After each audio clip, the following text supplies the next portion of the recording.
आज बात करते हैं भारत के एक ऐसी रेस्टोरेंट चेन की जिसकी 400 से ज्यादा ब्रांचेस और 4000 से ज्यादा एम्प्लॉयज। शुरुआत में इस रेस्टोरेंट चेन का उद्देश्य कॉफी को बढ़ावा देना था, जिसके मेन्यू में आज के समय में 500 से ज्यादा फूड आइटम्स अवेलेबल। इस रेस्टोरेंट में जाते साथ ही आपको भारत के दक्षिण से उत्तर तक के एक समन्वय का आभास होगा। 1950 में एक परिस्थिति ऐसी भी आई थी जब इस रेस्टोरेंट को बंद कर दिया गया था। बाद में A.K. गोपालन की अध्यक्षता में इसमें काम करने वाले वर्कर्स ने इसकी फिर से शुरुआत की। Hello friends, this is Ekta and welcome back to our YouTube channel Lucid academy.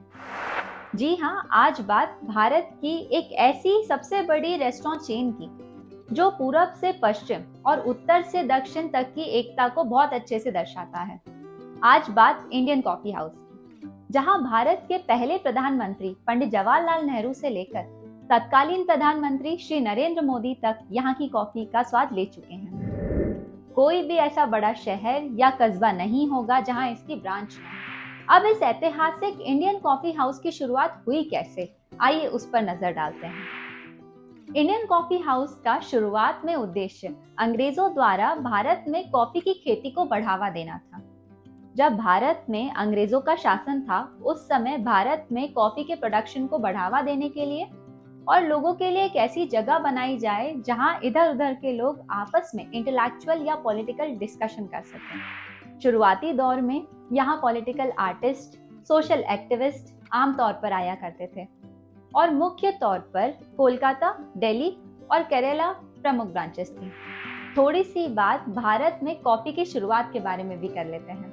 ये कहानी कर्नाटका के चिकमंगलूर की पहाड़ियों से शुरू होती है, जहां कहा जाता है कि 17वीं शताब्दी में बाबा बुदान नाम के एक सूफी संत यमन से 7 कॉफी बीन्स लाए थे, जिन्हें उन्होंने चंद्रद्रोण की पहाड़ियों में प्लांट किया, जहां से भारत में कॉफी की खेती की शुरुआत हुई। 18वीं सदी में केरल में नीलगिरी पहाड़ियों और वायनाड में कॉफी के बागान फल फूल रहे थे।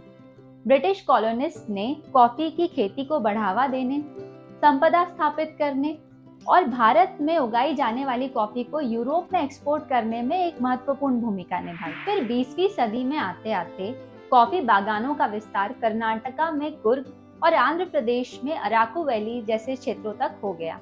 इन प्लांटेशंस ने न केवल भारत की इकोनॉमी में कंट्रीब्यूट किया, बल्कि एक यूनिक कल्चरल टच भी ऐड किया। भारत में पहले इंडियन कॉफी हाउस की स्थापना 1936 में हुई थी। इनिशियल डेज में कॉफी हाउस साधारण रुकने का प्लेस हुआ करते थे, जहां लोग रुककर कॉफी पिया करते थे। 1936 से 1950 तक इस रेस्टोरेंट ने अपनी काफी ब्रांचेस ओपन की, लेकिन आजादी के बाद सन 1950 में एक ऐसा समय आया जब इस रेस्टोरेंट को बंद कर दिया गया और यहाँ काम करने वाले लोगों को निकाल दिया गया। लेकिन बाद में लीडर के तौर पर उभरे A.K. गोपालन ने इसकी फिर से शुरुआत की, जहां उनके वर्कर्स ने उनकी बहुत मदद की और आगे चलकर अगस्त 1957 में पहली ICH कॉर्पोरेटिव सोसाइटी की शुरुआत की, जिसका मुख्य उद्देश्य इस रेस्टोरेंट चेन का विस्तार करना था और इंडियन कॉफी हाउस के वर्कर्स को जॉब सिक्योरिटी देना था। इसके इंफ्रास्ट्रक्चर की अगर मैं बात करूं तो यहाँ आपको प्राचीन जमावड़ा, कम रोशनी, विंटेज डेकोरेशन के साथ पुराने दिनों की झलक देखने को मिलेगी, जिसकी जड़ें दक्षिण भारत से होते हुए उत्तर भारत, मध्य भारत और पूर्व भारत में भी अनेकों शाखाएं देखने को मिलेंगी, जो अपने आप में एक अनूठी पहचान लेकर आया है। हर कॉफी हाउस में यहाँ के वेटर्स परंपरागत वेशभूषा में कॉफी और अन्य खाद्य पदार्थ परोसते हुए मिलेंगे। मोस्टली कॉफी हाउसेस की दीवारों पर आपको पॉलिटिकल सेलिब्रिटीज की तस्वीरें देखने को मिलेंगी, जिसमें पंडित जवाहरलाल नेहरू, श्री नरेंद्र मोदी, M. करुणानिधि, ज्योति बसु, EMS शंकर जैसे अनेकों प्रमुख नाम हैं। इन कॉफी हाउसेस की सबसे बड़ी विशेषता ये भी है कि आपको प्रोफेसर्स, एम्प्लॉइज, पॉलिटिकल लीडर्स अपने वर्कर से बात करते हुए, आर्टिस्ट अपनी फोटो शेयर करते हुए, यंगस्टर्स आफ्टर कॉलेज गैदरिंग में, फैमिली गैदरिंग हो, किटीज हो या फिर कोई स्पोर्ट पर्सन अपनी डाइट के अकॉर्डिंग अपने ऑर्डर को मॉडिफाई कराते हुए, यहाँ अंदर आते साथ ही आपको ये सब एक साथ देखने मिल सकता है। जहाँ एक टिपिकल साउथ इंडियन स्टाइल में वेटर पंजाबी फैमिली को छोले भटूरे परोसते हुए दिख जाएगा। यही इस रेस्टोरेंट की सबसे बड़ी खूबसूरती है जो भारत की चारों दिशाओं के कल्चर को एक साथ एक स्थान पर लाकर दर्शाता है। कुछ आईसीएच तो ऐसे हैं जो एक प्रकार की थीम पर बने हैं, चाहे वो बैंगलोर का आईसीएच हो या फिर दिल्ली का या फिर शिमला का।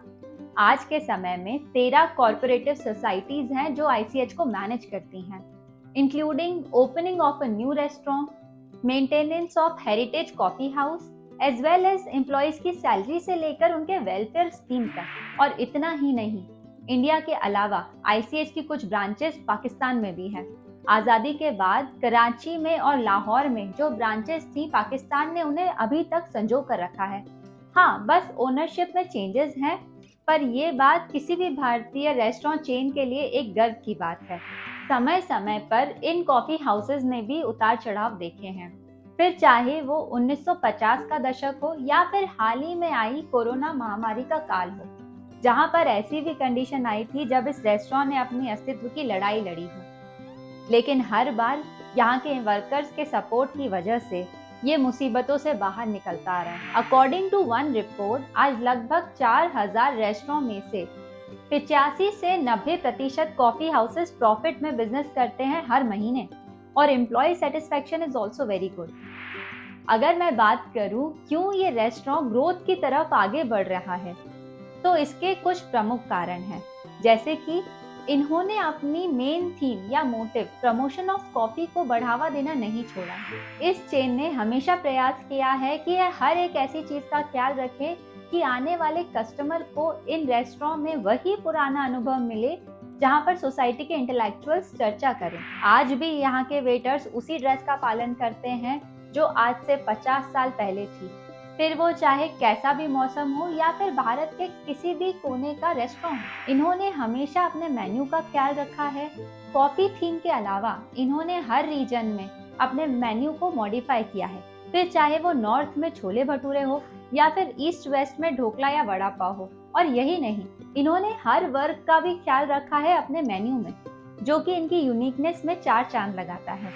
आज भी इंडियन कॉफी हाउस बहुत पॉपुलर है स्टूडेंट्स के लिए हैंग आउट करने के लिए। कुछ पुरानी ब्रांचेस आज भी ऐसी हैं जहां ओल्ड एज पीपल्स को वही सुकून मिलता है। सालों से ये सेलिब्रेशन और मीटिंग के लिए पॉपुलर है। आपने भी कभी ना कभी किसी कॉफी हाउस में विजिट किया होगा। कमेंट में जरूर बताइएगा आपका अनुभव कैसा रहा और क्या चीज इस हेरिटेज रेस्टोरेंट चेन की आपको पसंद आई। और अगर नहीं गए हैं तो एक बार जाकर जरूर अनुभव कीजिएगा। आशा करते हैं कि आज की ऐतिहासिक जानकारी आपके ज्ञान और स्वाद को जरूर बढ़ाएगी। वीडियो को एंड तक देखने के लिए धन्यवाद। आपने अभी तक हमारे चैनल को सब्सक्राइब नहीं किया है तो प्लीज चैनल को सब्सक्राइब करिए। इन्फॉर्मेशन अच्छी लगी हो तो वीडियो को लाइक करिए, शेयर करिए और हाँ, बेल आइकन को जरूर से प्रेस करिए। Thank you.